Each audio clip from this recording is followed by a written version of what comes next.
Is this how you thought it was going to be? Oh no, I don't have any expectations. That's very good. No, that's seriously. very good for me. Hello, welcome back to the Fashion App. I am here today with journalist extraordinaire. Do you know what actually delights me? When I see you post invites that say to Mr. Fashion Roadman. Yeah. But your name is not Mr. Fashion Roadman. I'm here today with Ayo. Yeah, perfect. That pronunciation was amazing, brother. I know some Nigerians.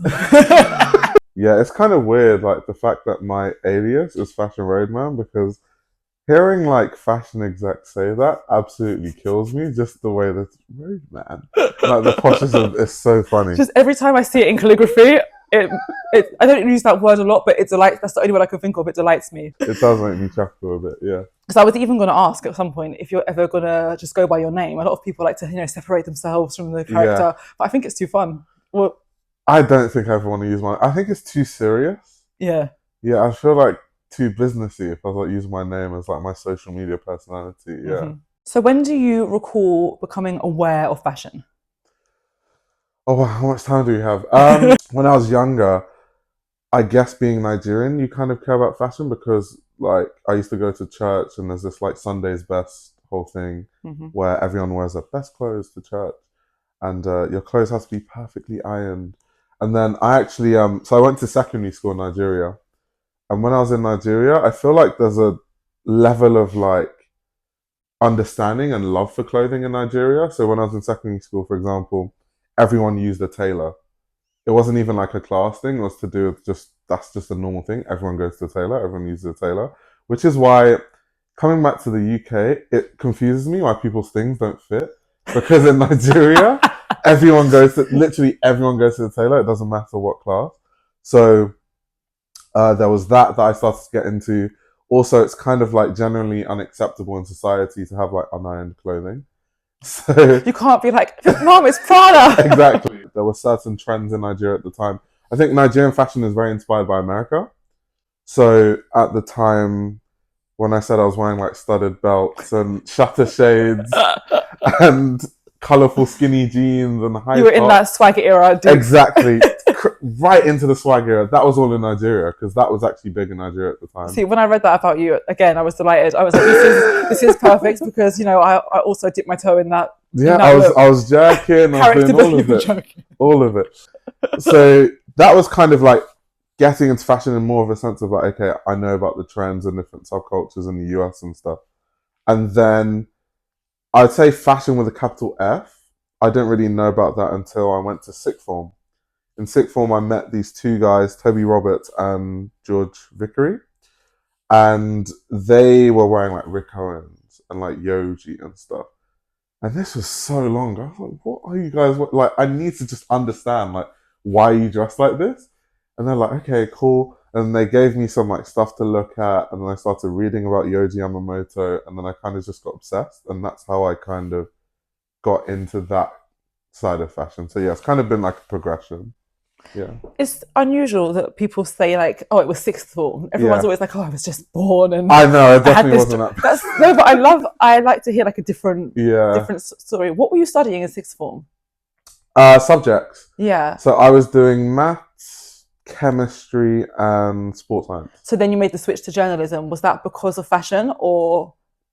Oh no, so there's like a long story in between. So essentially what happened was I never actually had any intentions to work in fashion because in sixth form was only when I even started learning about the industry, to be honest. So I was always going to be a chemical engineer. That's the first degree I did. But what happened was I did this job just before I went to uni where I was kind of just like, the teenagers idle at home doing no work and my African family like, you need to get a job. So my aunt actually found this job for me where I would basically move people's belongings. So I'd maybe like take someone's stuff from their house in London, dismantle their beds, put it in a truck, their fridge, all that stuff, and then move it to a new house that they're moving to, offload it, fix their bed back. So that was kind of what I was doing as a summer job. And I did this job for a woman called Benice Pan, and she was moving from London to France. So I like moved her stuff. And then in unpacking stuff, I saw that she had loads of fashion magazines. I saw her face on some of the magazines. So I was like, you work in fashion? That's really interesting. She's like, oh yeah, I have like a brand, really humbled, found out her brand is like really big. Um, and so we were just kind of talking, and this is while I'm literally like lifting her fridge into the kitchen and like fixing her beds and screwing the stuff in. And she was like, you're really interesting, like we should go for dinner. So that same day, in like my dusty clothes that I've been wearing, we went for dinner in France. And then she was like, I've been looking for a fashion intern and you're really interesting. So I don't know what your situation is, but I'd love to like hire you. And so I just quit my job and just started working with her. And working for her, I learned everything about fashion. Like I did every single job you could think of in fashion, from getting coffee, the usual, to arranging patterns, then eventually like working on patterns. I'll do stuff. There was a time when we did the jacket for the Navy officer, so I had to go to Savile Row and kind of like sort Wow. that out. Um, I used to work with like the button suppliers, the zip suppliers. I hosted a show at the Saatchi Gallery. So I did almost everything you can think about. I even did like lectures because she was a lecturer at the time. I don't know if she still is at the RCA. So sometimes students would even come to our studio and I'd have to show them things and all that stuff. So I kind of did everything all at once. It was kind of like the best internship you could ever have. And I did that for 2 summers in a row. And this was now maybe like first year, second year into uni. And that's when I decided actually I want to work in fashion. So immediately I finished my engineering degree. I didn't finish it. I dropped out after 2 years. So I left, worked in fashion for a year, and then went to CSM. This needs to be a movie. Yeah, I know. Are I you going to know. write a book at some point? I must. This is like the most. This is a great story. Yeah. I love this story. Are you still in contact with Bernice? Bernice, yeah. Oh, I Yeah, love yeah, yeah. that. And she sees everything I'm doing. She's like, oh my God, it's so great. And what year was this? I'm trying to piece it together. Oh, so this was the year before I went to uni. So I would have been 18, and right now I'm 26. So 9 years ago, because I'm going to be 27 this Okay. year. So 9 years ago. So it would have been like 2015ish.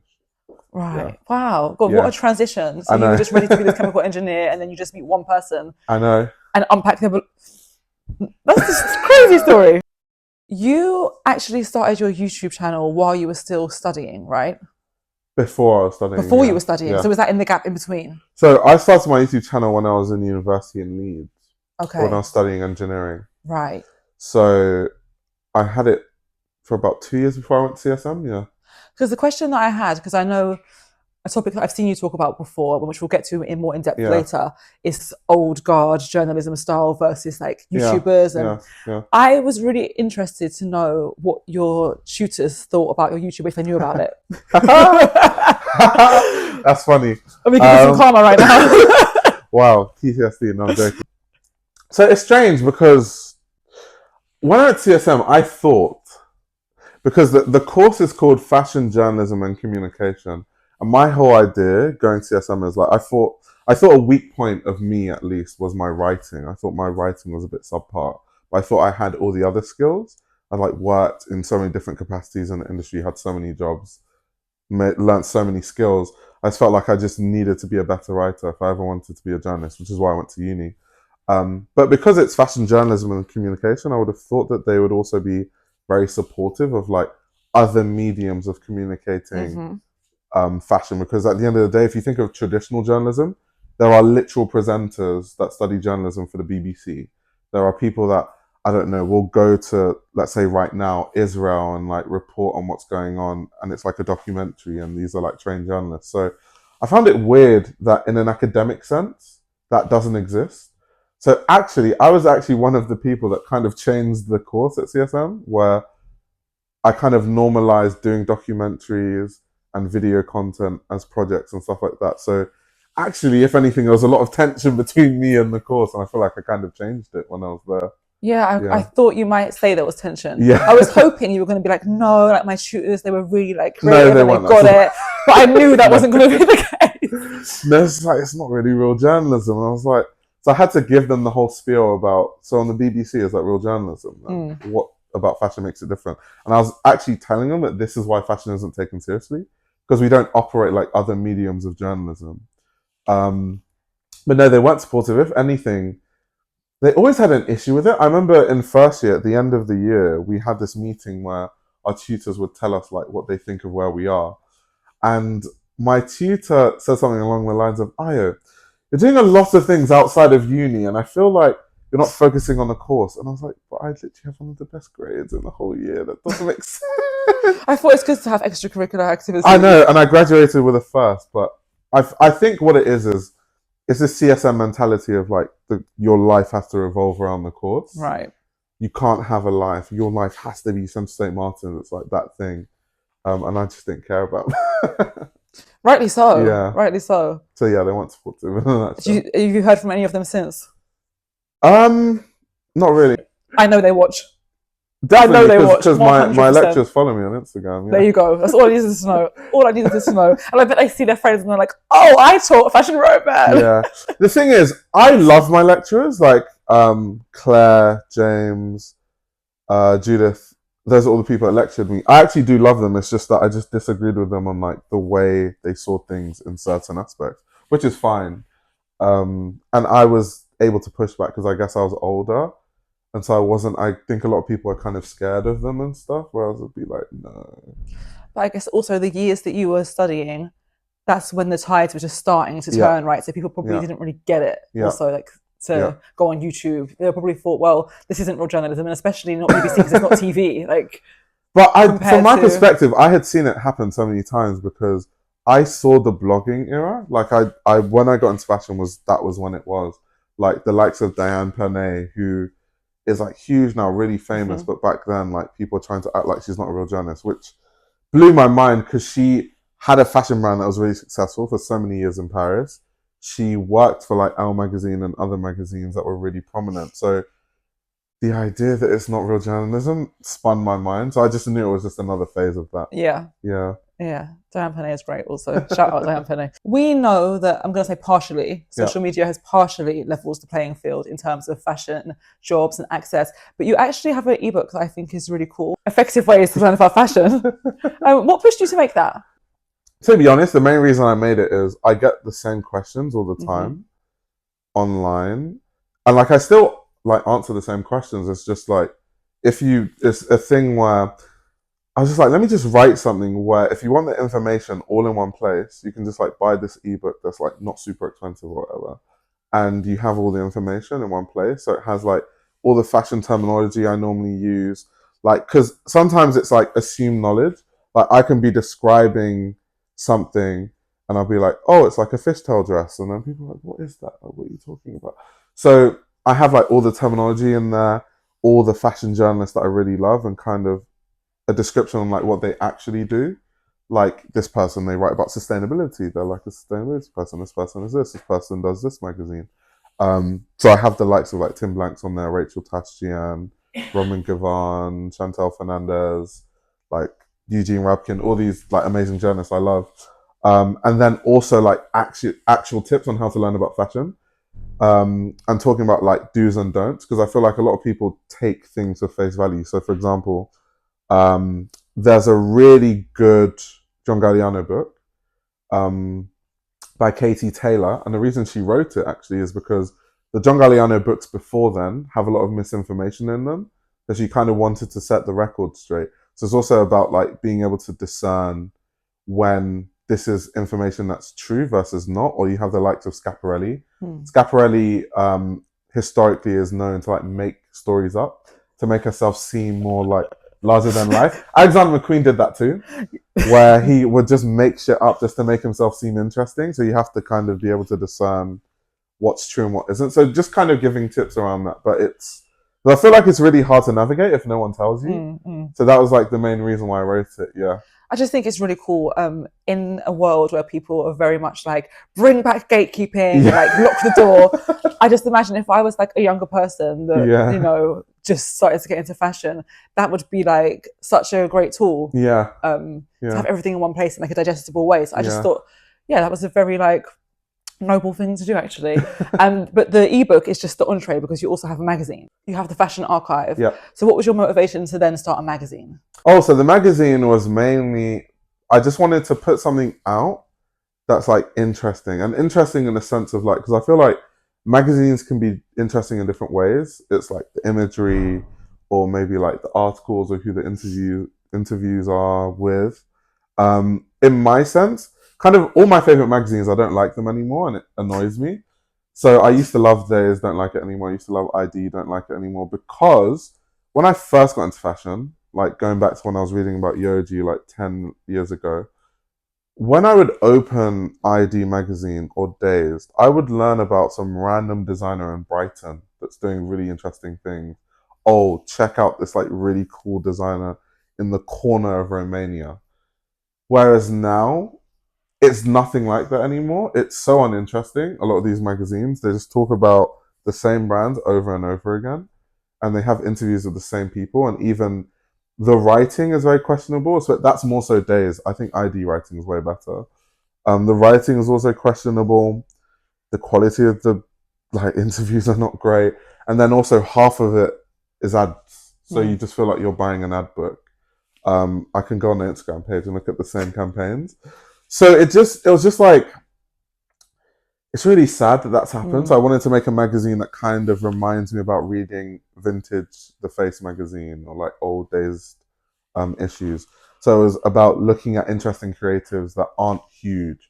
So that's why there was like a varied number of creatives. So I looked at Lego Space Program from Nigeria. I had Alexander Schipper from Romania. Looked at so many other designers from different regions, so many like stylists, photographers that I worked with. Also like Isabel Benanato from Italy. So it's kind of like this kind of global perspective on fashion, and not just looking at, London, Paris, New York, and all that sort of stuff that I think we tend to do in fashion. Yeah, it's interesting that you say that, because I remember being like a teenager, like a young teenager, and do you remember Borders, the bookshop? I would just spend my whole weekend in there just reading every single magazine, and it felt like so magic. Because there was a period where I stopped buying magazines when everything just became so digital. Yeah. And I went out into the world and became broke. And then like, and then I started buying magazines again, and I was like, oh, like, are they not as good anymore? Or have I just lost the magic where I'm kind of like in the world now and like no more, and it's just sort of like I'm used to it. So it's interesting to hear people say, actually, no, like magazines are not as good as they used to be, and it's not just like sort of romanticizing it in my head. What I will say though is that I think it's just the old magazines that aren't great. I think the newer ones are really amazing. So the old ones, unfortunately, they've kind of lost their way, the Vogues and the Days and the IDs.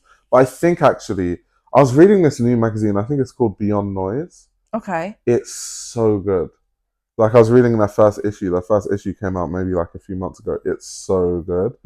I love Sister Magazine too. It's a good one. Which is like quite big, but the interviews are always. Maddie's looking at us like, you better say bricks. but any new magazine is good, because I think every new magazine comes from the perspective of what the magazines were trying to achieve when they started. So like even Bricks too, but also magazines even like Guap has a different perspective to. I think all these magazines are way more interesting than like the old guard of magazines, because they have a point of view and they're trying to like achieve something. I don't think a lot of the legacy magazines have a point of view anymore. They just kind of make content for the sake of like working with brands and commerce, really. Yeah, it's true. Your magazine also has no cover, which I thought was really cool. And very you, actually. Me and my parasocial relationship with you, It's very, of course it has no cover.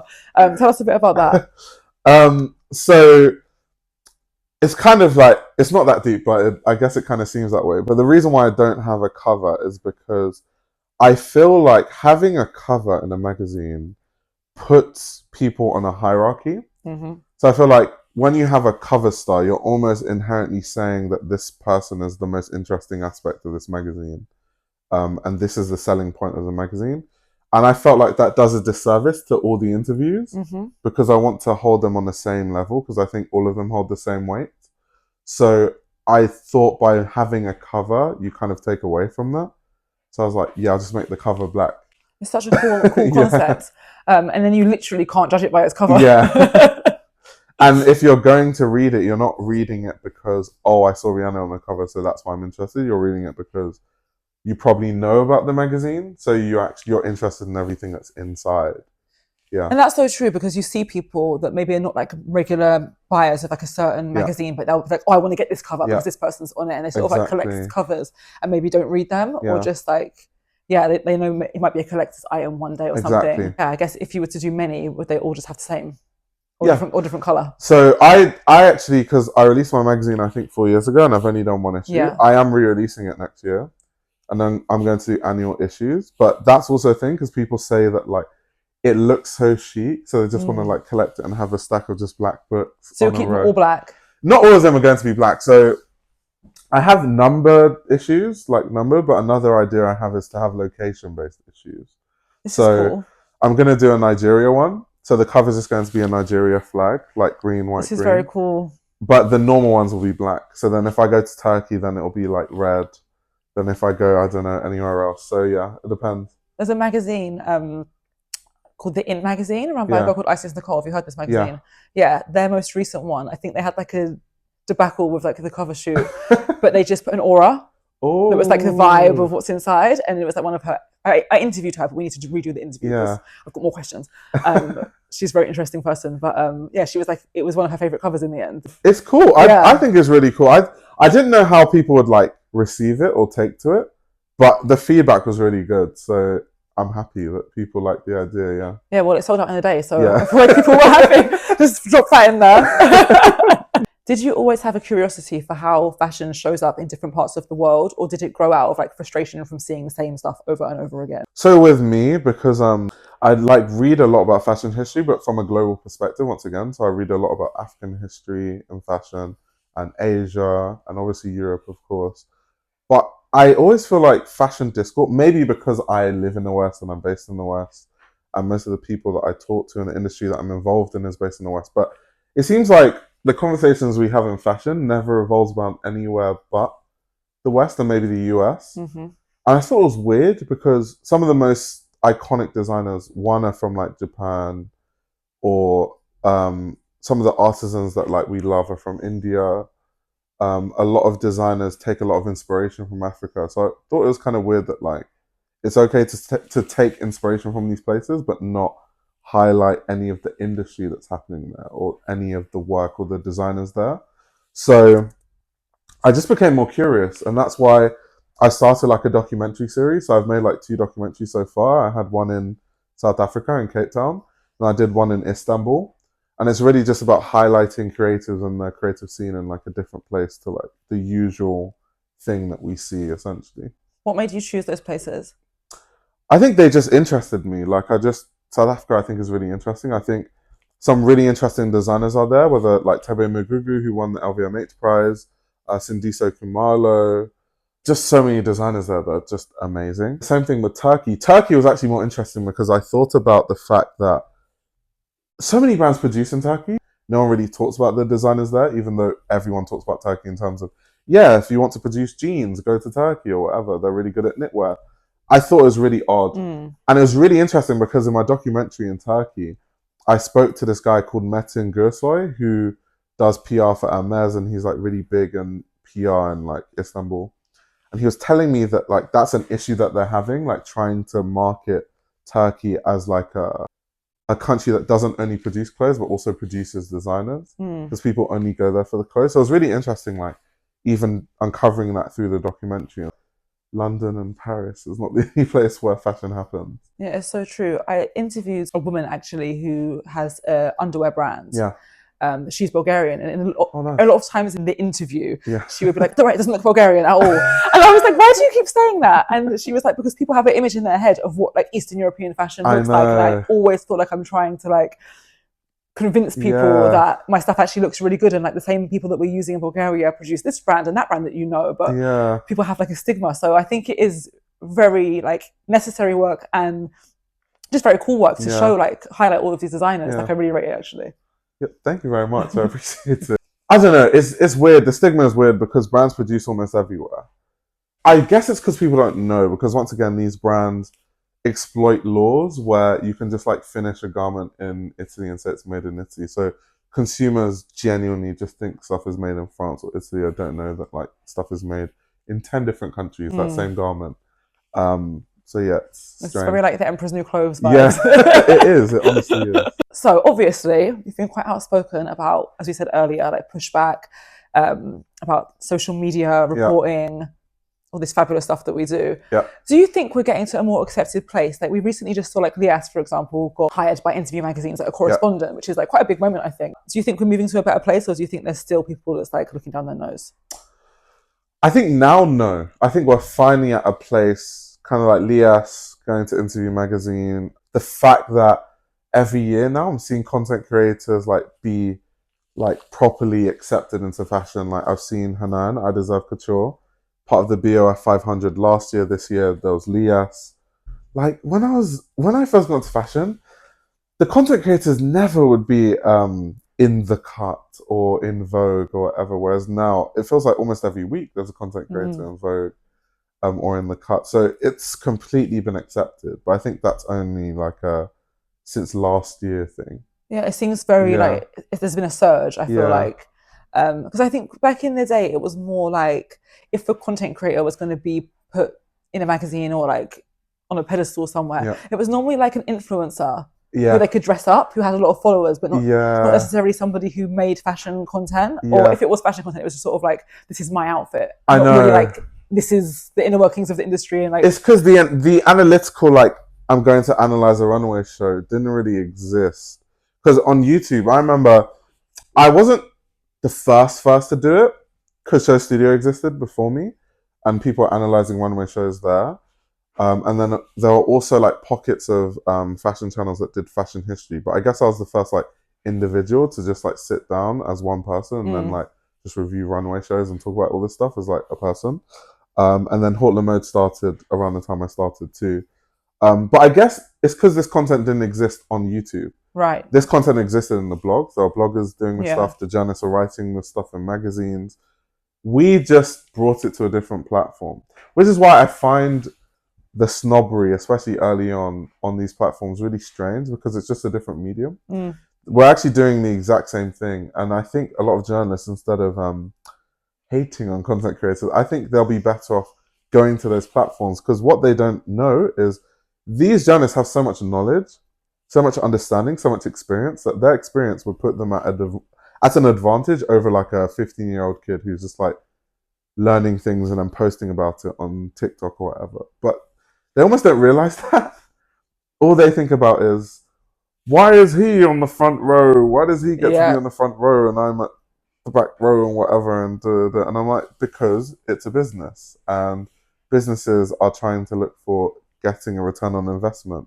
And they're going to get their return on investment by someone who can bring more eyeballs. It's just how it goes. There was a point when the magazines would bring the most eyeballs. That's why there's people in the front row. Nowadays, it's flipped. So if you want to be in the front row, maybe make content. I watched that Show Studio video that you did with Tora North. And when you were saying, like, at the journalists, like, make a YouTube channel, I was laughing my head off because it's so true. And I had obviously thought about this topic quite a lot, like doing what I do and etc., etc. But I'd never actually gone a step further and thought, why don't all these like journalists that have been doing this for 30 years actually just follow suit? And it makes sense. It's not hard. Like, so and it would not be hard for them because people know who they are. They would have an instant following. Exactly. There would be no graft. Like, it's just, it's honestly a no-brainer. Like, everyone has a phone. You can just film it's a no-brainer, honestly.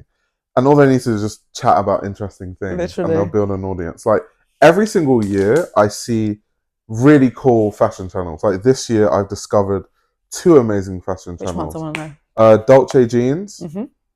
I think he's like this Caribbean guy that lives in Atlanta or something. He makes really cool videos. And then there's a woman called Mary. I think her channel's called Mary's Room. And is this YouTube also? Yeah, YouTube. Okay. I don't actually know what her background is, but she's really knowledgeable about fashion. But they just made a channel recently and like they've been flying on YouTube. So every year I see the same thing. I don't know why journalists don't do it. Because I don't believe it's oversaturated. I don't believe people say that to put people off, but like you'll see like, I don't know, someone make a post. Let's say it's a photographer taking a picture of somebody. You're like, oh, who's that? You go to their profile, 9 million followers. I have no idea who this person is. Do you know what I mean? That means there's a whole like micro climate of 9 million people that follow this one person, and I have nothing to do with it, and I could be following somebody that has 50 million people over here, and they're even adjacent to fashion, right? And it's like there's an audience for everybody.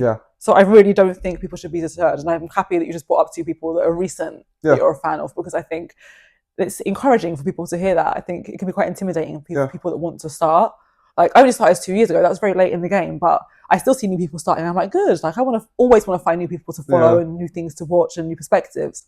I think that's what people want. I think actually people want to see different perspectives. Because when I think of like even on like TikTok, for example, like the landscape, there's obviously people like you. There's people that like look at my reviews. There's amazing people like Ryan Finn. Like, and I Love think her. if anything, people want more people like that. They want even more, so like they can watch people that are reviewing the same thing. They can learn so many different things because we all talk about the same thing in different ways. Everyone has a different angle that they're coming to, Exactly, which exactly. is So if anything, that's just better. But I definitely don't think so.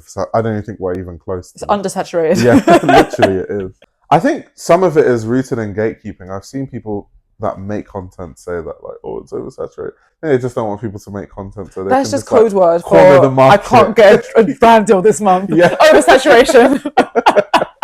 There's too many people taking my jobs away from me. But I want your opinion on something because I think there's a lot of talk, especially the last few weeks, of like this collective neutrality coming from creators. And I've even had conversations where I've just met people at events recently. Like I was at a wedding and I met somebody that was like, oh, I watched your things. We were chatting and they were like, I think you should be more critical. And I was like, but I'm not a critic.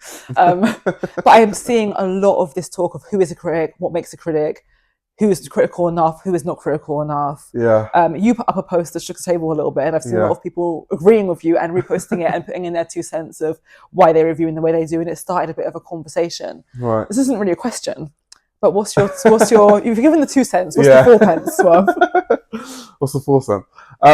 So I think critique is really it's like a vague term. Like, what does that mean? What does it mean to critique? I think some people think that it means a negative. I don't think you have to say something negative to be critical. I think you can positively be critical also. Literally, wheel it. Critical. I think you can positively be critical also. Literally. So it's not like me personally. When I call myself a fashion critic, I just analyze something and then give my 2 cents. Sometimes I might love it. Sometimes I might not. Like, there's also nuance in like liking and disliking something in the same collection. So, for example, someone who I'm a big fan of, Demna at Balenciaga, I love his work, but there's aspects of his work that I don't like. I think that there are aspects of stuff that he does that are very gimmicky. I think there are aspects of stuff he does where it's like, how many times are you going to copy Margiela? The tattoo stuff, the lingerie pieces, the incognito glasses, that is literally Margiela word for word. But there are other aspects that I love. I think his tailoring is impeccable. I think his accessories are the best across fashion, especially like Balenciaga footwear, some of the best and most innovative across fashion. And so I can like and dislike things in the same show. I think being critical is just having an informed opinion on something. That's really what it is. And sharing your, I guess, subjective opinion based on being informed about what you're talking about. That to me is being critical. So yeah, I don't think it has to be positive or negative. I think the bigger issue is most people aren't in that boat. So a lot of content in fashion now is like, that's trash, but no reason. Like, no analysis, no extra context, just she looks terrible in that dress. It's like, that's not very useful because what do I gain to learn from you just basically being mean to someone and saying that their dress looks horrible without any extra context? Like, okay, why do you think it looks bad? Why do you think it doesn't fit? Why do you think it doesn't work? Why do you think it doesn't work with her personal brand?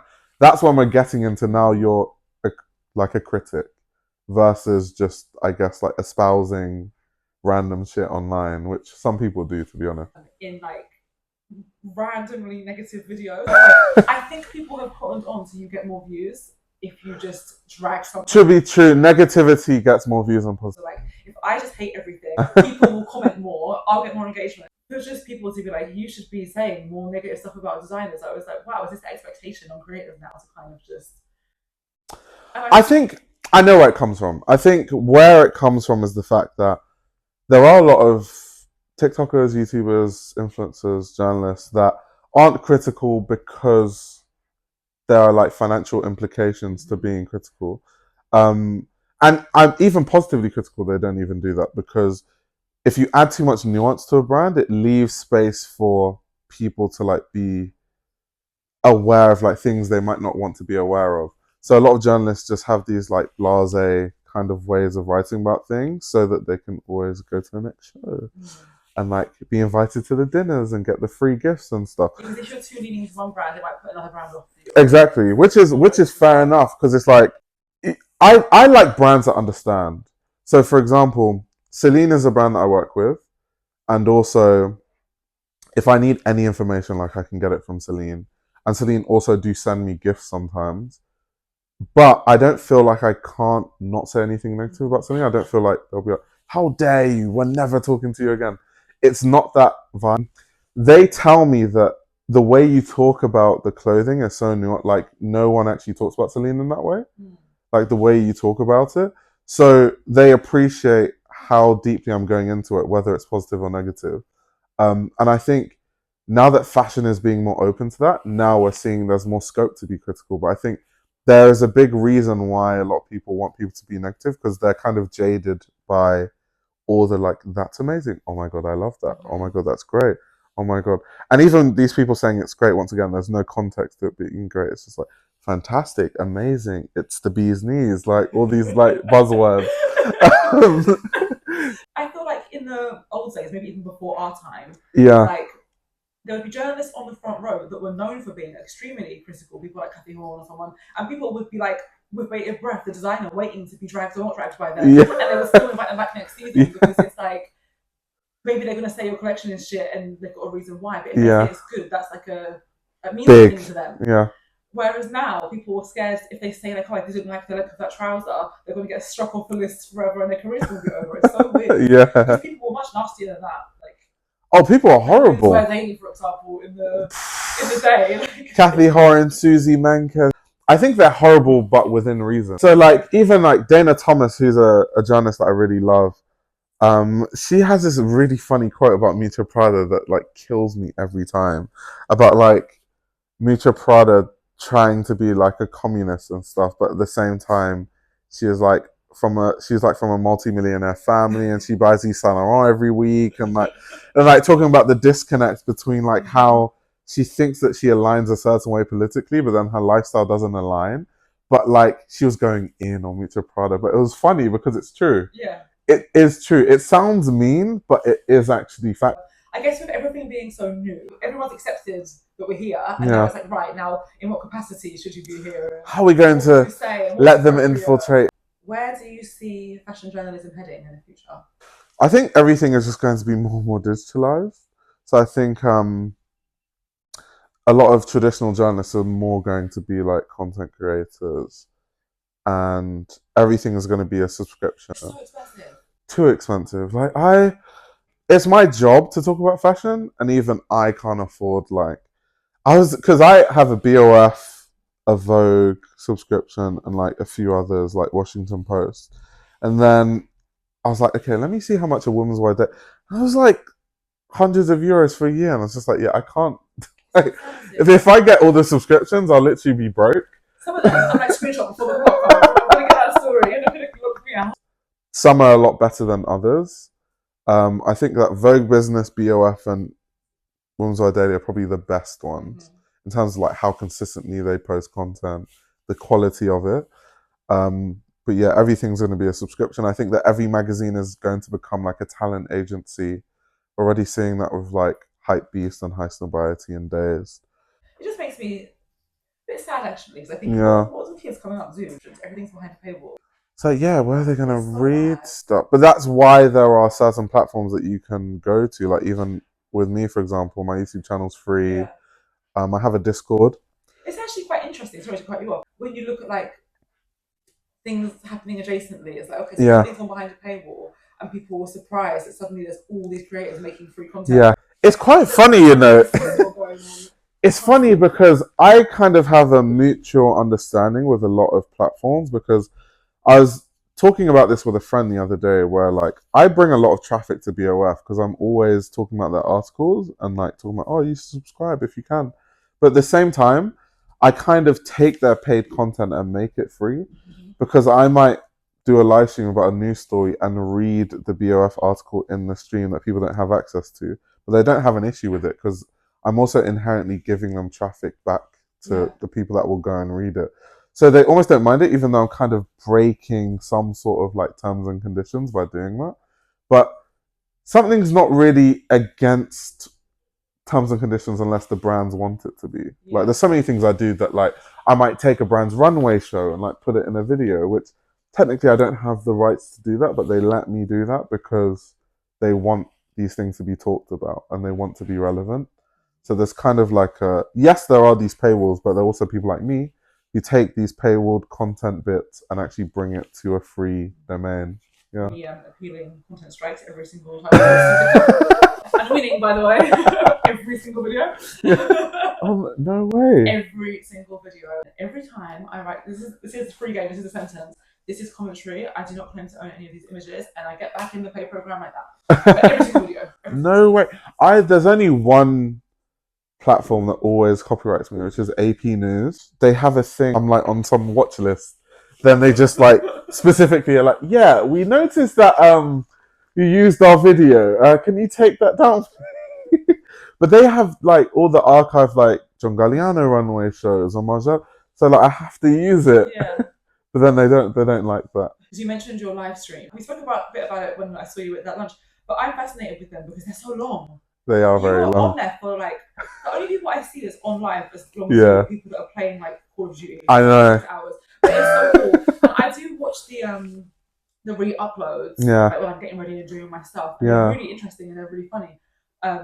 But how did you start doing these super long live streams?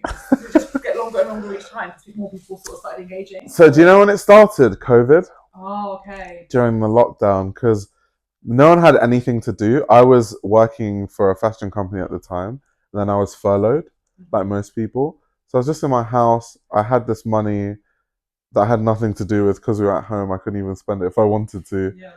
And so I was like, what do I do? What do I do? Like, well, I've got a YouTube channel. Why don't I just start streaming? Because I saw other people, like I follow content creators that do like gaming or like sports content.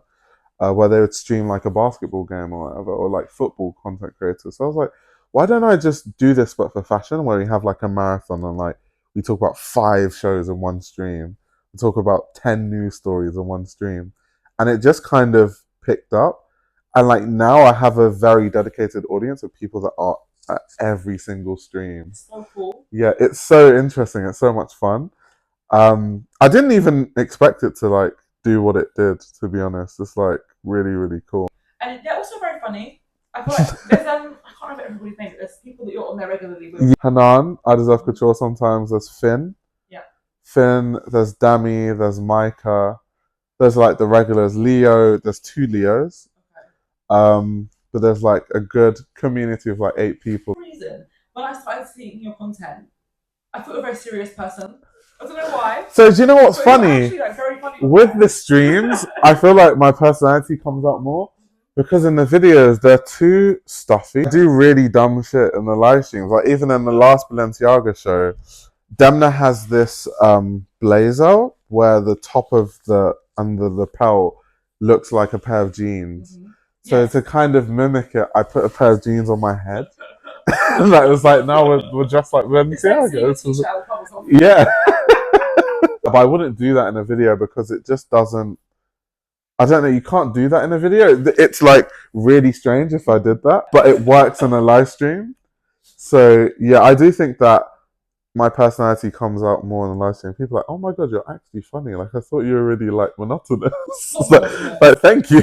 In my old streams, I used to do something called after hours. So if I have like, so no, not in a bad way. Not that kind of after hours. It was we'd have like shows and topics to talk about. Maybe after like 2 hours I'm done with that, and then it's just like, okay, spitfire, random questions, let's go. And then we can do that. I've done streams for 12 hours before because we just did after hours for like 10 hours. Mainly in COVID, yes. Normal life, that can never happen again. But yeah, there were some 14-hour streams, 12-hour streams. That's why it helps that I have like a community of people that come on, because how I'm able to do it is people are very familiar with people like Finn being on my streams or Micah. So I could literally leave the stream for 30 minutes, go cook and eat. Oh, because you have a co-host. Yeah, and come back, and Mike has been running the show for 30 minutes. Yeah, I think fashion streamers needs to be more of a thing. Because, like you said, sports is... I think there's only 2 fashion streamers, you know, in the whole of fashion, like especially on YouTube. It's me and Super Jacob. We are the only 2 that I know of that stream like fashion streamers. I see like Ryan Finch, he's yeah. a lot. But yeah, it's not many. And like, as you were saying, like sports streamers, gaming streamers, it's such like a there's so many of them. Like, why is that not more of a thing in fashion? So yeah, it's very cool that you do that.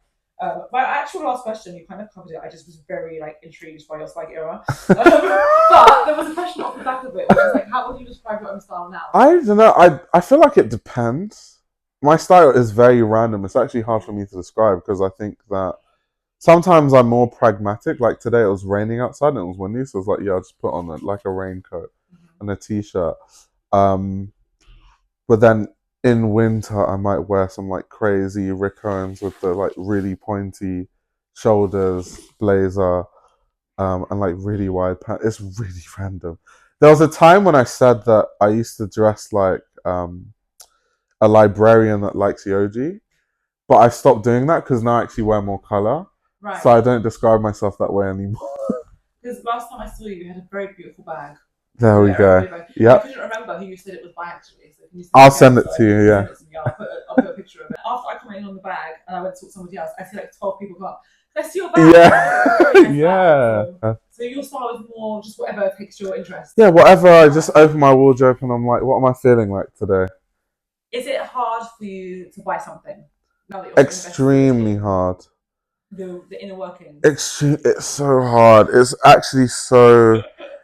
That's why I don't even buy clothes anymore. Really, like I buy clothes sometimes. Like even this is like really new. This like Supreme Martin Rose collab, but like it's so because I know the way the industry works. I know what quality is supposed to be like. I know what an interesting price is. It's very hard for me to bring myself to just buy anything. And also, I don't buy things for retail price most times because like I have friends that like run stores. So through them, I can get things for wholesale price and stuff. So people are like, there's people on my stream that like think I'm rich because I have so many Rick Owens pieces. I'm like, no, those cost me £100. Like, no, I didn't buy those for like the retail price. I couldn't afford that. This was actually the funniest like diss I've ever received. They were like, I can so tell you're the kind of person that just gives really rude low offers on vintage, and that was like. Is there like a checklist you go through? I think of like my wardrobe and like what I need in my wardrobe and like what's missing. So I buy clothes based on that. So like even now, I'm in my like trousers era where I feel like I have a lot of outerwear and less trousers. So now I'm just looking for the most interesting trousers I can find, or shorts, or skirts, or whatever. And so something I'm really obsessed with now is Comme des Garçons en Plus. They make these really interesting shorts every season that's shaped like a skirt, but they're actually shorts. But the way they're shaped, depending what angle you look at them, you'll probably think it's a skirt. But I really love those pieces and I'm like obsessed with them, like trying to find different ones that I can find in different fabrics. And one of my friends just stocked it in his store, so I was like, yes. So you ordered some? Yeah. What colour? They're wool grey. Wool grey, nice. I'm in a very charcoal thing at the moment. And yeah. Where I come from, I'm quite a colourful dresser, and I hate to say it's as predictable as it's the weather, but I'm really having a grey winter. I know they do say that like winter is doom and gloom, wear your blacks and charcoal, but I love a charcoal. Yeah. I've just made a promise to myself for the last few months, because I'm somebody that with the quality thing, I do buy a lot of vintage because you can just trust it a little bit more. If you know like what year and like what designers you like, it's a bit more consistent than the new stuff. But I'm trying to redirect my pound to smaller designers at the moment, because I feel like there are some really, as you were saying before, like there's brands that get overlooked a lot that are actually doing really great things and making the things really high quality. And I'm like, let me try and stop just like giving all my money to like their designers. Yeah. So that's my pledge that I've just put on record. So important. Like when I went to film my documentary in South Africa, I bought something from every designer that I interviewed. This is really good to know. So it's I think it's very important. It's one thing to be like, oh, well, like we should, you know, support emerging designers, but then you have to actually like, okay, do you buy their stuff? You talk about these designers, all that sort of stuff. So yeah, the rain outside is wow. rainforest sounds. It is the beautiful sound of the roof in Brixton right now. Yeah, I think I bought actually the skirt that I wore in the Street with Bricks magazine. I'm gonna buy You have really interesting style, by the way. It's all over the gaff, but I love it though. thank you. Any parting words? I'll shout out some of my favorite creators, I guess. Absolutely. So on YouTube, my favorites right now are Tuba Avalon, who's like a German girly. I think she's Turkish like descent, but she like grew up in Germany and now she lives in France. But Tuba Avalon makes amazing videos. There's Mary's Room. Tuba with the Q&A video, the recent one. Yeah, that was really good. Mary's Room. I don't know where she's from in the US, but I think she makes amazing videos. There's Dolce Jeans.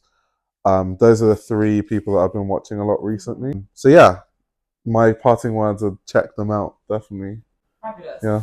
Thank you for sitting down with me. And where can we find you? You're on a lot of platforms. I'm on Twitter, Instagram, and YouTube at Fashion Roadman and TikTok. And then I also have a fashion Discord, which you can find in descriptions of every video. Sorry, we're having like little groups out here. Like, comment, subscribe. Thank you. As always.